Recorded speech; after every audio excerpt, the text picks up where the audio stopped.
Hi everybody and welcome to the inside tour of the bus. Now before we even go inside, I wanted to point out that the bus has two doors. One of these is a security type door you have on houses that allows the air to circulate and keeps the bugs out. Then there is the traditional type of collapsing bus door. As you can see from this picture, I've removed it for the time being while working on the bus. This will need to be added back in at a later date. Now walking up the steps, you are greeted with a hump on the floor. This is an access panel to the gearbox when required. And above that is the beginning of the engine bay cover, and on the right is where the gear stick for the manual gearbox came up. Seeing as I've got an automatic transmission with the new engine, I'll not be needing this, and most likely I'll place the gear shifter for the automatic transmission here. Now this is the front of the bus. Clearly the seats are missing at this point in time.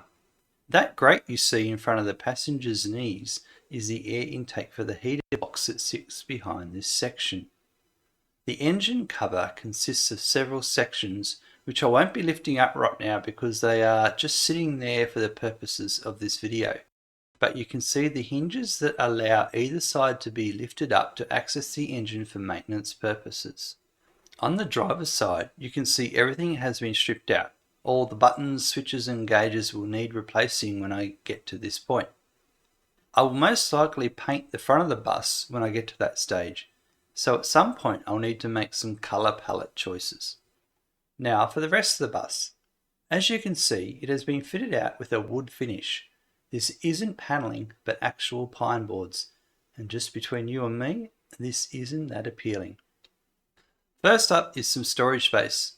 I think this was intended for closed storage by the looks of the rod along the top.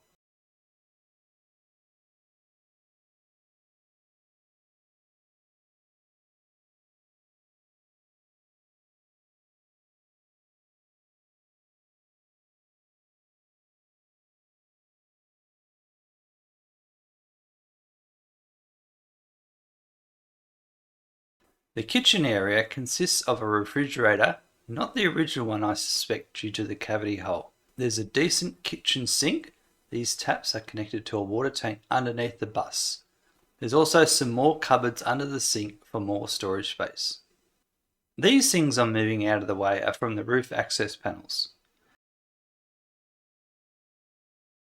Next to the sink is a flap that opens up with two gas burners.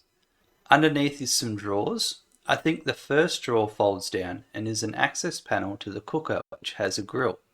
This is piped to a gas bottle that sits on the back of the bus. There is also a vertical cupboard next to the drawers. Not forgetting a shelf above the kitchen area, right now it has some spare bits like the curtains from the windows. Next up is a hole for the microwave and more storage cupboards under that. Now behind this latch door is a shower. I'll be honest, it does not look that inviting. Inside the shower is a hot water unit that runs on gas.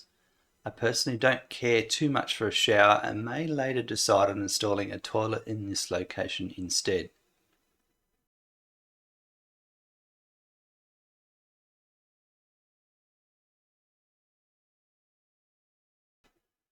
At the back of the bus is a split system air conditioner. The compressor part sits on the rear of the bus and would only run when the bus is connected to mains power. The back section of the bus seems to be missing.